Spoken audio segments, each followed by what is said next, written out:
عمیر بتائیے گا کہ تازہ ترین اپڈیٹس کیا ہیں؟ اب تک کی اطلاعات کے مطابق مستونگ حادثے میں 30 افراد شہید ہو گئے تھے، کچھ زخمی بھی ہیں، زخمیوں کی حالت کیسی ہے؟ جی ہنگو کا علاقہ ہے، تو اب آپ جہاں پہ مسجد میں نماز کے دوران یہ خودکش حملہ ہوا ہے، اور اب تک کی جو تازہ ترین اطلاعات ہیں اس میں 5 افراد جہاں بھاگ ہوئے ہیں اور 12 کے قریب زخمی بتائے جا رہے ہیں۔ واقعات اس طرح ہے کہ جب جمعے کی نماز کا خطبہ شروع ہوا ہے تو موٹر سائیکل پر 2 افراد آئے ہیں، دونوں خودکش حملہ آور تھے اور انہوں نے آتے ساتھ ہی فائرنگ کی ہے۔ اس کے بعد ایک حملہ آور جو تھا وہ تو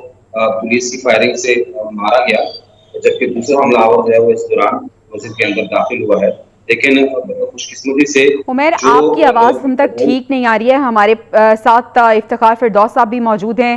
سینئر تجزیہ کار اور صحافی ہیں، ان کا بھی رخ کر لیتے ہیں اور عمیر سے ہم اب ذرا دوبارہ سے اپنی آواز کو بہتر کرنے کی کوشش کریں گے۔ افتخار صاحب بہت شکریہ آپ کے وقت کا۔ سر کس طرح سے آپ دیکھ رہے ہیں ایک بار پھر سے دشمن ایکٹیو ہوا ہے اور امن تباہ کرنے کی کوشش کی گئی ہے، ایک ہی دن میں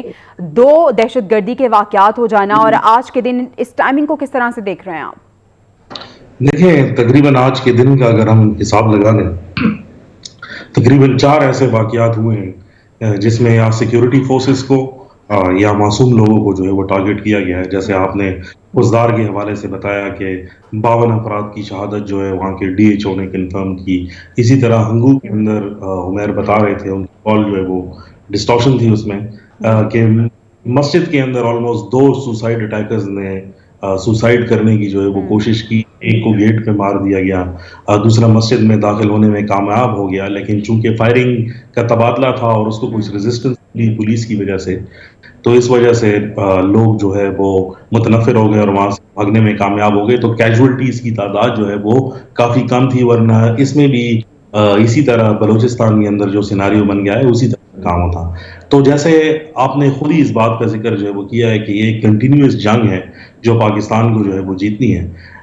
تو ایک جگہ میں اٹیکر جو ہے وہ کامیاب ہو گئے، دوسری جگہ میں ان کو ریزسٹنس ملی تو کیجولٹیز جو ہے وہ کم ہو گئی۔ تو سچویشن موجودہ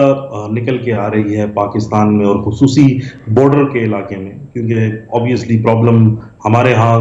تو شاید کم ہے لیکن اس کا جو کانفلوئنس ہے، اس کا جو زور ہے وہ افغانستان کی طرف زیادہ ہے۔ اور حالیہ دنوں میں جو پاکستان اور افغانستان کے درمیان میں جو کشیدگی ہوئی، جو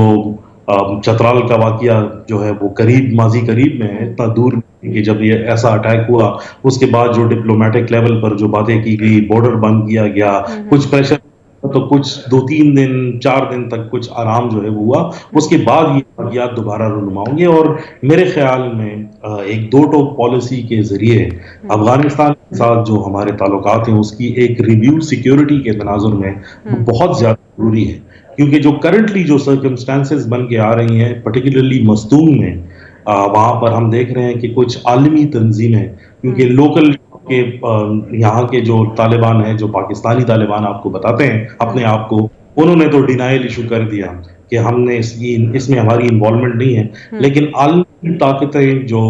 قوتیں ہیں، اور آبویسلی آپ کے نمائندوں نے اور آپ نے بھی اس طرف اشارہ کیا کہ اس میں ایکسٹرنل انوالومنٹ جو ہے وہ ہے داعش جیسی تنظیم بلوچستان کے اندر، خیبر پختونخوا کے اندر اگر ان کے ایکٹیویٹیز ہیں اور اس قسم کی لارج اسکیل ایکٹیویٹیز ہو رہی ہیں، تو میرے خیال میں پاکستان کے لیے اکیلا لڑنا جو ہے وہ مشکل ہو جائے گا۔ اس کے لیے ہائی لیول ڈپلومیٹک سپورٹ کی ضرورت ہے، جو صرف میرے خیال میں چند ممالک کے نہیں بلکہ ریجنل ہو، کیونکہ پہلے بھی جو اس تنظیم نے اٹیکس کلیم کیے بلوچستان کے اندر، ادھر کے جو سوسائڈ بامرز تھے وہ لوکل نہیں تھے ٹھیک ہے بلکہ وہ افتخار صاحب، یعنی آپ کہہ رہے ہیں کہ ریجنل سپورٹ جو ہے وہ ہونی چاہیے، اور جس طرح سے ہم بات کر رہے تھے وزیر اطلاعات بلوچستان نے بھی کہا کہ غیر ملکی آشرباد سے دشمن بلوچستان میں مذہبی رواداری اور امن تباہ کرنا چاہتا ہے۔ عمیر سے ہم دوبارہ سے بات کرنا چاہیں گے۔ عمیر آپ ہمیں تازہ ترین سچویشن بتائیے گا، اب تک کتنی کیجویلٹی ہو چکی ہیں اور اب تک کی جو ابتدائی تحقیقات ہیں اس میں کیا کچھ سامنے آیا ہے؟ جی جو تازہ ترین صورتحال ہے وہ یہ ہے کہ 5 افراد اس میں جہاں بھاگ ہوئے ہیں اور 13 افراد اس میں زخمی ہوئے ہیں۔ زخمیوں کو مختلف اسپتالوں میں منتقل کیا گیا ہے، اور اس کے بعد جو وزیر اعلیٰ کی ہدایت پہ خیبر پختونخوا کے جو آئی جی ہیں اور چیف سیکرٹری، یہ دونوں فوری طور پہ ہنگو روانہ ہوئے ہیں اور ہنگو وہاں پر پہنچے ہیں۔ اس کے بعد وہاں پہ شرائط کا جائزہ لیا جا رہا ہے۔ اس میں کوئی شک نہیں ہے کہ یہ ایک سیکورٹی لیبس ہے، کیونکہ ظاہر ہے یہ تھانے کے حدود کے اندر یہ واقعہ ہے اور 2 خودکش حملہ آور اس میں داخل ہوئے ہیں اور ایک کو مار دیا گیا لیکن دوسرا مسجد میں داخل ہونے میں کامیاب ہوا اور اس نے نماز کے دوران ہی اپنے آپ کو دھماکے سے اڑایا۔ تو ابتدائی طور پہ ابھی تک تو کسی نے یقیناً سیکیورٹی لیبس ہیں اور کچھ دیگر سوالات بھی ہیں یقیناً جنہوں نے جنم لے لیا ہے۔ رضا رحمان صاحب بھی ہمارے ساتھ موجود ہیں۔ رضا رحمان صاحب، جس طرح سے ہم پہلے بھی بات کر رہے تھے، اس وقت ملک کی جو صورتحال چل رہی ہے، ملک اس وقت اس طرح کی سچویشن کا متحمل نہیں ہو سکتا۔ امیڈیٹ بیسس پہ کیا ایسے اقدامات ہیں جو کہ حکومت کو اٹھانے ہوں گے تاکہ معصوم لوگوں کو بچایا جا سکے، ان کی جانوں کو بچایا جا سکے؟ جی دیکھیں، ایک تو ابھی حال ہی میں جو وفاقی کابینہ نے ایک فیصلہ کیا تھا کہ یہاں سے جتنے غیر قانونی افغان مہاجرین جو ہیں ان کو بے دخل کیا جائے، تو یہ ایک اچھا فیصلہ ہے، کیونکہ ان کے جو غیر قانونی طور پر افغان مہاجرین اس وقت گو کہ ہمارے مہمان رہے ہیں، پناہ ہم سے لی ہے، لیکن کچھ عرصے سے یہاں سے کافی لوگ جو ہے بارڈر سے یہاں پاکستان میں داخل ہوئے ہیں اور ان کے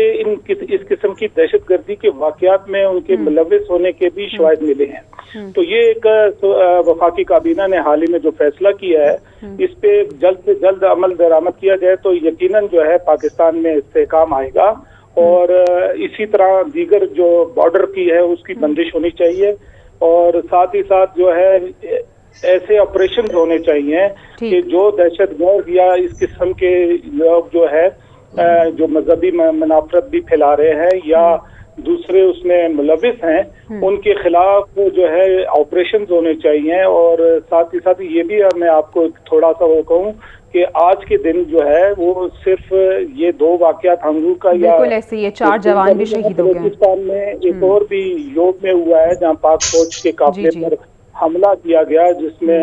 سیکیورٹی فورسز کے 4 اہلکار شہید ہوئے ہیں جبکہ 3 دہشت گرد اس میں مارے گئے ہیں۔ تو یہ بھی ایک دہشت گردی کی بڑی واردات ہوئی ہے،